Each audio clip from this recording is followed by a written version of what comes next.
Fin 2011, le groupe Agora, qui réunit des associations rassemblant des personnes ayant l'expérience de la pauvreté, des représentants des services de l'aide à la jeunesse ou de l'administration, a organisé une journée de réflexion et de dialogue sur la transparence et la transmission de ses écrits. Près de 200 travailleurs et responsables de l'aide à la jeunesse étaient présents. Des parents ont témoigné de leur vécu personnel de placement et de celui de leurs enfants. Des professionnels ont pu s'exprimer sur leurs pratiques. Tous espèrent que leur expérience, leurs propositions seront prises en compte et permettront de réels changements dans les pratiques de l'aide à la jeunesse.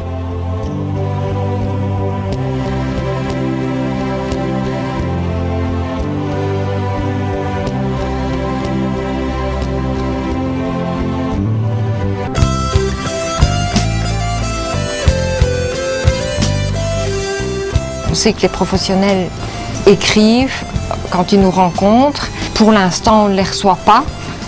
On peut parfois aller consulter certaines choses, mais donc la plupart du temps, on ne sait pas trop ce qu'on écrit sur nous. Donc on a vraiment travaillé beaucoup autour de cette question en réalisant des carnets et on a travaillé avec la technique du photolangage. Donc on choisissait une photo qui nous parlait par rapport à la question et puis après on disait ce qu'on avait à dire par rapport à cette photo. On a une peur pour notre enfant plus tard, c'est que je pourrais aller voir dans son dossier et on a toujours peur que notre enfant se retourne vers ses parents qui disent voilà, t'es pas mon père, t'es pas ma mère parce que tu n'as jamais été là pour moi. Qui nous disent réellement les choses en étant bref et direct au lieu de nous faire tourner autour du pot parce qu'on est quand même là pour savoir qu'est-ce qu'on doit faire. Mais moi, je veux savoir qu'on écrit sur moi, par exemple. Parce que parfois, ils ne le disent pas, tout ce qu'ils écrivent comme rapport. Moi, c'est pour savoir. On se rappelle que... Oui, au moins de savoir ce qu'on raconte sur nous et savoir le pourquoi il y a tant de problèmes pour récupérer un enfant. C'est très dur.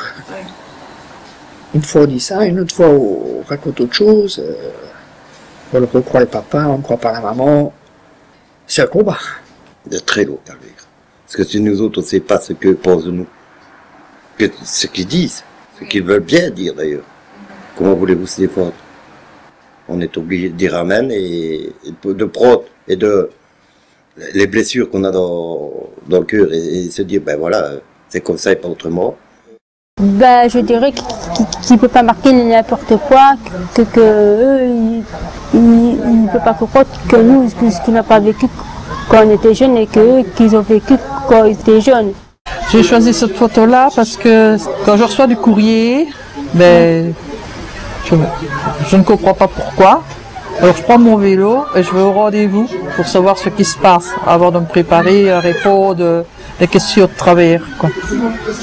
En espérant qu'eux me comprennent. Ce qui n'est pas toujours évident. Parce que quand on reçoit du courrier qu'on ne comprend pas, il faut qu'on sache ce qu'il y a et qu'on puisse se comprendre. Ce que j'aimerais bien leur dire, c'est qu'ils soient, on va dire, beaucoup plus transparents et beaucoup plus ouverts. Et recevoir les écrits? Là, ce sera beaucoup mieux parce que là, au moins, on pourra dire, ben, c'est vrai, vous avez écrit ça, je suis d'accord avec vous. Maintenant, eux, ils ont écrit une autre chose qu'ils n'ont pas dite. Là, je vais, par exemple, leur prononcer mon désaccord. C'est le chemin qui est long et qui restera, on va dire, sombre avec un petit peu de clarté, mais c'est pas souvent évident de trouver de la lumière dans un... J'ai choisi cette photo-ci pour expliquer un peu ce que je ressens par rapport au fait de recevoir les écrits. Donc, si on ne les reçoit pas, on se sent un peu dans le noir. Les enfants, plus tard, doivent savoir ce qu'on a fait pour eux, ce que les professionnels ont mis en place ou pas, ce que j'ai fait avec eux ou sans eux, et surtout ce qui est vrai. Notre pensée à nous, pas la leur. Et quand nous verrons les écrits comme vous dites, là on pourra dire, tiens, on va agir comme ceci, on va agir comme ça, tandis qu'ici on ne sait rien. Et on ne sait pas ce qu'ils veulent. Et ça c'est un grave problème. Ben, dire que moi, que nous la photocopie, parce qu'ils l'ont marqué. Ben, est-ce qu'elle s'y retrouve, est-ce qu'elle ne trouve pas? Bon, je pose des questions, hein. Oui. Ce serait bien, ça ne serait pas déformé. Et je fais cette photo-là parce que c'est plein de dossiers. Hein.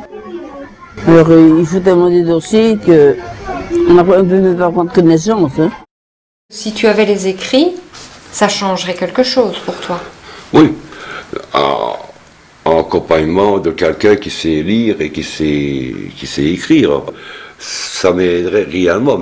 Pourquoi tu choisis cette photo-là?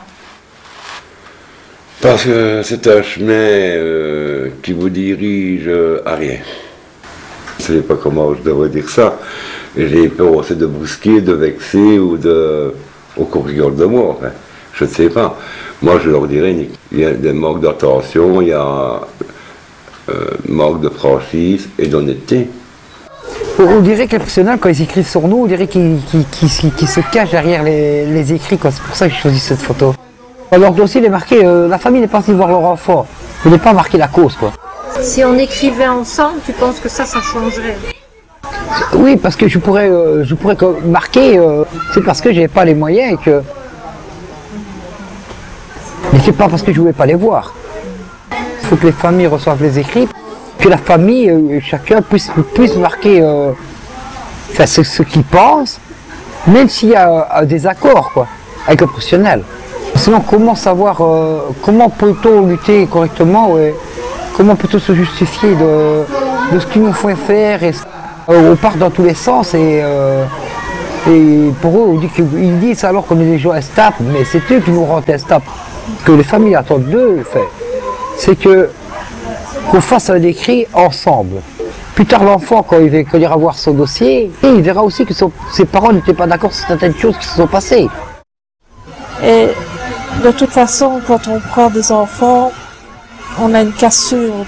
Et je pense que quand la cassure est faite, qu'on on ait le dossier ou qu'on ne l'ait pas, on est quand même détruit quelque part. Donc c'est important qu'on puisse aller lire les dossiers quand on est plus âgé parce que on saura notre vécu et ce que tout le monde a fait et on pourra s'expliquer avec ses parents. Mais si on n'a pas les écrits et qu'on n'a rien sur ce que nos parents ont fait, ils peuvent nous dire ce qu'ils veulent. On a été éduqués d'une certaine manière, dans des homes ou dans des familles d'accueil. Il y a cette histoire que chacun raconte et qui n'est pas vraie. Mais il y a des choses que les parents ont fait qui ne se retrouvent pas nulle part. Et on n'arrive pas à les croire parce qu'on a trop de peine et trop de colère en nous pour accepter ça. Puisqu'ils n'aident pas non plus les enfants à refaire des liens avec la famille. C'est plutôt le contraire. C'est pour ça que les écrits, ce serait important de les recevoir. Et qu'ils soient marqués le point de vue des deux. Et que les enfants puissent lire ça plus tard. On pourra leur dire quelque chose et on pourra peut-être refaire des contacts parce qu'on peut oublier certaines choses et refaire une autre vie après. Si on n'a rien, on ne sait pas. On vient d'une famille on a été dans une certaine misère à ce moment-là, on n'a pas tous les acquis intellectuels ou ceci et cela, mais alors ils écrivent des choses sur nous autres et ils s'en servent quand on leur semble bon. Donc nous autres on y va avec l'idée en tête, c'est pour nos enfants. Et puis alors, on se retrouve avec des étiquettes qu'on porte depuis des vingtaines d'années. Alors qu'on essaye réellement de changer pour nos enfants. Quand on passe par exemple au SPJ ou dans des choses ainsi, ne pas toujours avoir l'impression que la décision est prise avant notre passage. Et pourquoi est-ce que vous avez choisi cette photo-là ? C'est une vieille voiture, hein, pleine de trous et de rouille. Pour moi, ça représente toutes les blessures qu'on a à l'intérieur. Maintenant, on peut remettre une belle peinture, une belle couleur, faire des travaux dessus, ça restera toujours quelque chose d'abîmé intérieurement. Par rapport à recevoir les écrits des professionnels, eux, il leur faudrait le courage de nous montrer tout, et nous autres, il nous faudrait le courage d'accepter certaines choses. Eux n'ont pas toujours raison, et de notre côté, qu'on est obligé de leur faire confiance, mais qu'ils peuvent aussi nous faire confiance. C'est créer un lien de confiance. Ce qui est dit par les professionnels, c'est dit, mais quand c'est expliqué aux enfants, les parents ont droit aussi à la parole. Donc, qu'ils fassent un pas vers nous et qu'on fasse un pas vers eux. Cette transmission des écrits questionne tous les services. Moi, je travaille au CAP, qui est un service verviétois d'aide en milieu ouvert. Les AMO donc, travaillent à la demande des bénéficiaires, des jeunes et des parents. Et donc, l'écrit a une place peut-être un peu différente que dans les autres services. Nous n'avons pas de mandat, c'est-à-dire on construit ensemble avec la famille, avec évidemment l'objectif de donner les meilleures chances à l'enfant pour grandir, s'épanouir. Donc les écrits nous servent pour garder des traces de ce qu'on fait ensemble, l'évaluer et réorienter les actions quotidiennes. vous aviez eu l'occasion de rencontrer le groupe de parents et aussi de réfléchir à cette question des écrits à partir du photolangage comme les familles. Ouais, j'ai choisi une photo qui montre en tout cas pour moi un symbole de rencontre, voilà, de cette dynamique où on va faire quelque chose de positif ensemble, on va construire quelque chose ensemble. Par rapport à l'utilisation des écrits dans notre travail, nous ne faisons pas de rapport à transmettre à une autorité. Et donc, vraiment, nos écrits, essentiellement, sont une trace pour nous et pour les familles, de ce qu'on fait ensemble, de ce qu'on partage avec la famille. Et dans ce cadre-là, effectivement, on estime que ça ne nous appartient pas plus à nous qu'à la famille.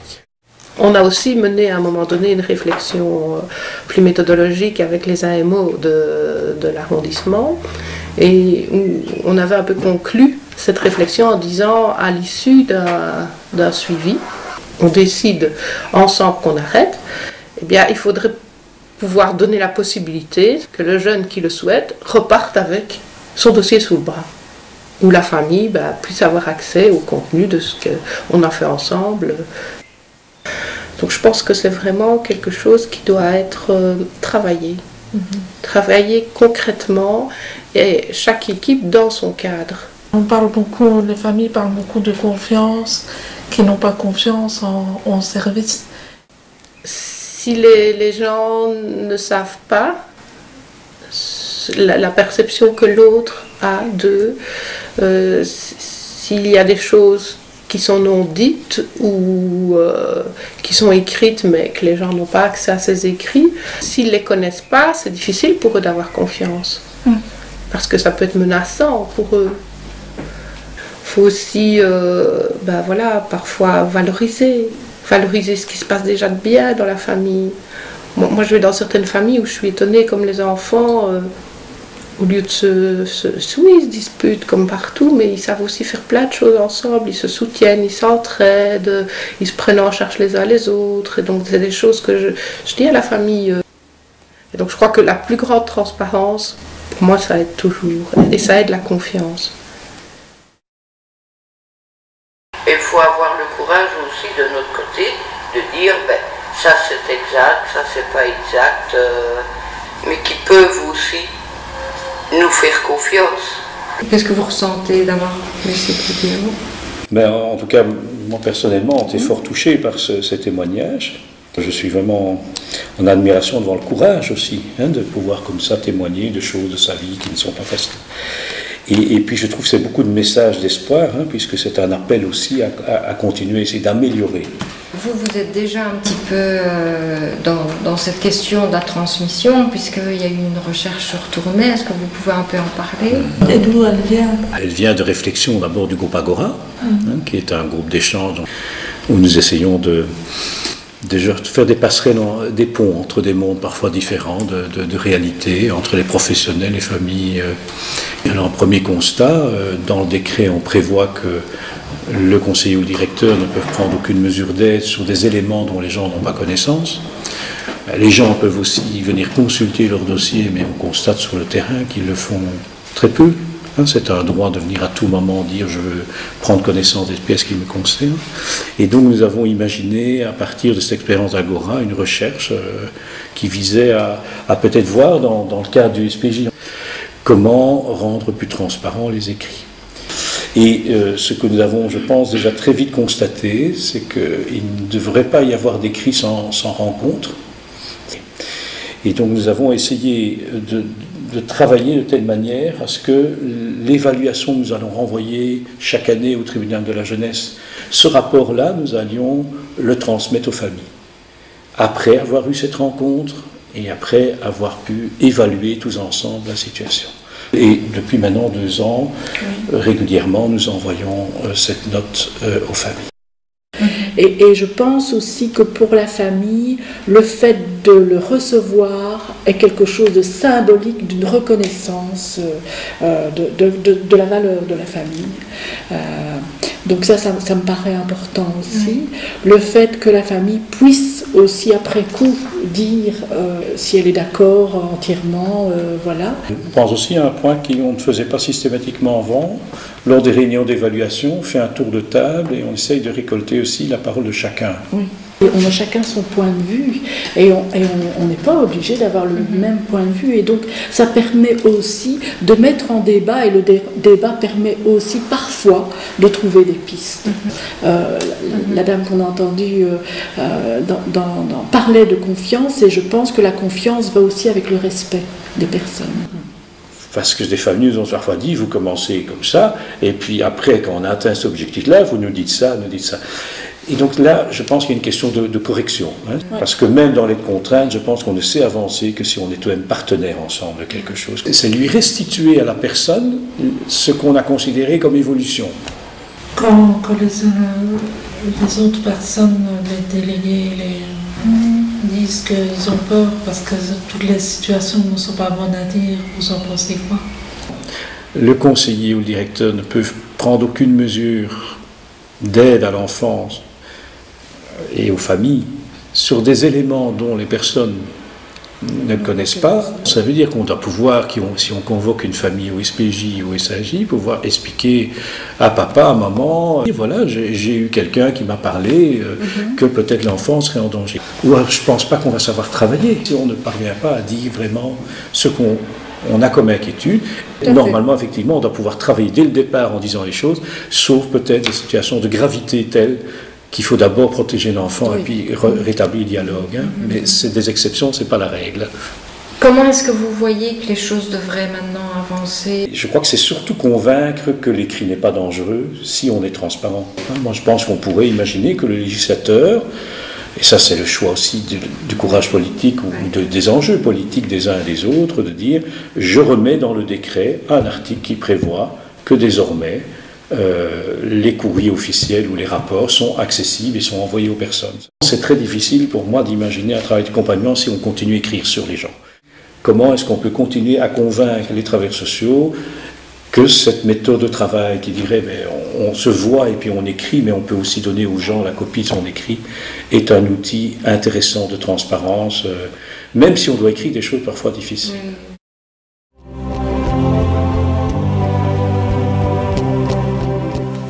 Nous sommes les parents, et donc les premiers acteurs de l'épanouissement et de l'éducation de nos enfants. Dans l'atelier famille du mouvement LST à Namur, à partir de nos résistances quotidiennes à la misère, nous avons construit une analyse, une parole et une action pour garantir notre place de partenaire privilégié dans l'action des services de l'aide à la jeunesse. Une revendication a été entendue dans certains services. Nous recevons les écrits qui nous concernent.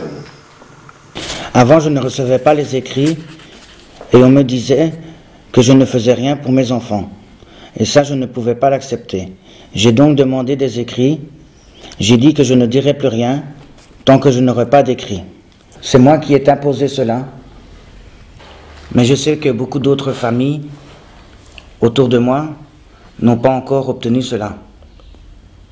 Je suis dans le circuit de l'aide à la jeunesse pour mes 3 enfants depuis beaucoup d'années. D'abord au SAJ et maintenant au SPJ. Depuis 4 ans, je reçois un écrit pour toutes les réunions au SPJ.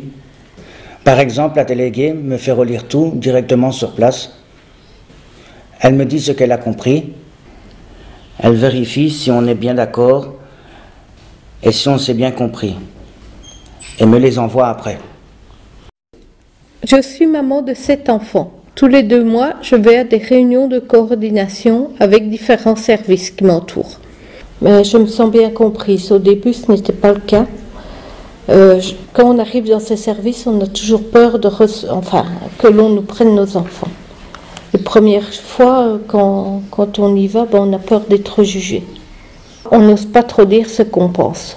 Donc à chaque rencontre, il y a quelqu'un qui écrit et quand tout cela est terminé, on relit et toutes les personnes qui sont présentes à la réunion reçoivent une copie. C'est important de rentrer à la maison avec l'écrit. Je peux directement leur lire seul ou avec le service d'accompagnement à domicile. Et parfois, cela fait du bien de pouvoir en parler directement avec l'écrit. Quand je vais chez la conseillère, c'est elle qui prend note directement. Et alors, s'il y a quelque chose qui ne va pas ou qu'on a oublié quelque chose, je demande qu'on rajoute quelque chose. Alors, on relit ensemble et si tout le monde est d'accord, la déléguée va refaire des copies et puis je rentre chez moi avec les copies et mes filles reçoivent également une copie. C'est toujours un peu difficile les changements de personnes, car il faut apprendre à se connaître, construire à nouveau la confiance, redire son histoire, pas toujours facile. Mon ancienne déléguée avait tout écrit et elle a expliqué ma position à la nouvelle. Celle-ci ne m'a pas demandé pour réexpliquer encore une fois toute mon histoire, car tout ce que je dis est dans les écrits. Et je leur demande de parler avec des phrases que nous on comprend, parce que des fois, je ne comprends pas ce qu'elle dit. Et alors, elle me le répète autrement. C'est vraiment les écrits qui ont fait cela. Quand on a l'écrit, on peut reprendre les choses point par point. Ça permet de rediscuter avec les services des choses qui ne vont pas. Parce que ce n'est pas toujours facile quand on souffre de mettre des mots sur des choses et d'être entendu et compris. Ça permet de reparler avec d'autres personnes, même si on ne sait pas lire. Et on a l'écrit avec soi et on peut en rediscuter. Et puis si un enfant est mal dans sa peau ou a des difficultés, les services peuvent retourner voir un petit peu dans le dossier pour essayer de comprendre ce qui ne va pas. Quand j'ai eu les premières rencontres avec l'internat, j'ai expliqué que j'avais tous les écrits au SPJ et ils ont dit on va faire la même chose. Ils ne parlent pas en me rabaissant. Ils disent là oui, vous pouvez peut-être faire autrement. Avant, quand on allait au tribunal et qu'il n'y avait pas d'écrit, le juge nous faisait des reproches systématiquement. Maintenant, je vois la différence. Et quand ça ne va pas, je regarde dans les écrits ce qu'on m'a proposé de faire avec les enfants. Cela me permet d'avoir une trace et de m'y retrouver. Si je n'avais pas les écrits, je ne serais plus du tout la maman. Parce que quand les enfants sont dans ces services, que ce soit au SPJ ou au SAJ, même s'ils ne sont pas placés, on se sent quand même pas mal dépossédé de son rôle de mère ou de père. Parce que moi, j'ai eu le cas avec mes parents. Nous sommes une famille de 5 enfants, tous placés, sauf le dernier. Séparés les uns des autres, sauf ma sœur qui m'a rejoint par la suite. Et je n'ai aucun écrit. Je n'ai pas de traces de mon histoire et du combat de mes parents. C'est une souffrance terrible de ne pas savoir d'où on vient, ni nos racines.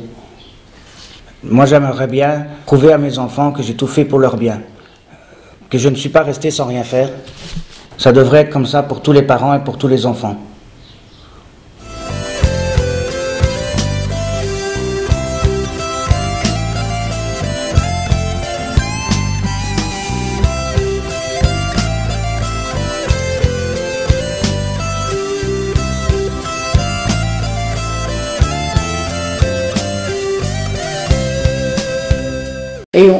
on n'est pas obligé d'avoir le même point de vue. Et donc, ça permet aussi de mettre en débat, et le débat permet aussi parfois de trouver des pistes.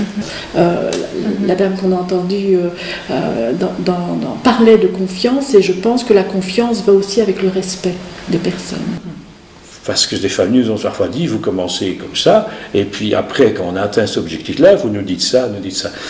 Et donc là, je pense qu'il y a une question de correction. Hein, parce que même dans les contraintes, je pense qu'on ne sait avancer que si on est tout de même partenaires ensemble de quelque chose. C'est lui restituer à la personne ce qu'on a considéré comme évolution.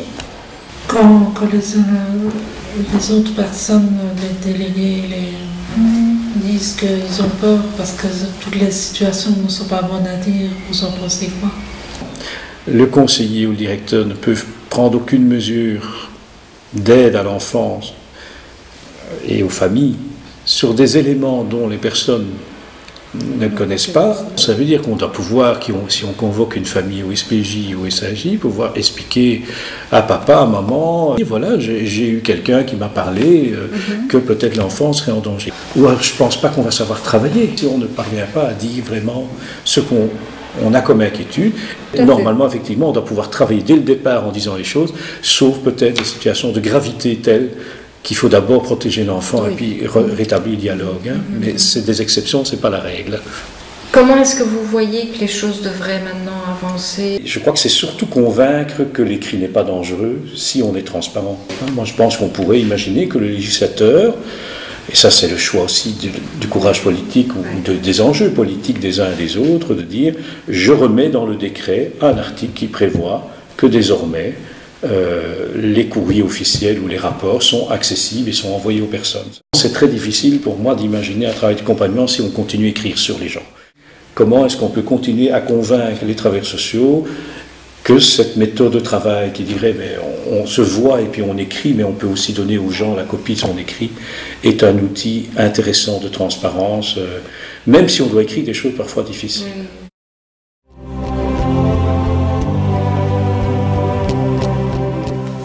Nous sommes les parents, et donc les premiers acteurs de l'épanouissement et de l'éducation de nos enfants.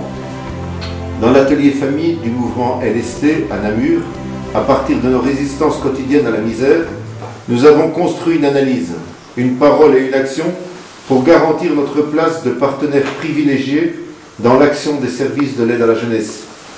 Une revendication a été entendue dans certains services. Nous recevons les écrits qui nous concernent. Avant, je ne recevais pas les écrits et on me disait que je ne faisais rien pour mes enfants. Et ça, je ne pouvais pas l'accepter. J'ai donc demandé des écrits. J'ai dit que je ne dirais plus rien tant que je n'aurais pas d'écrits. C'est moi qui ai imposé cela. Mais je sais que beaucoup d'autres familles autour de moi n'ont pas encore obtenu cela. Je suis dans le circuit de l'aide à la jeunesse pour mes 3 enfants depuis beaucoup d'années. D'abord au SAJ et maintenant au SPJ.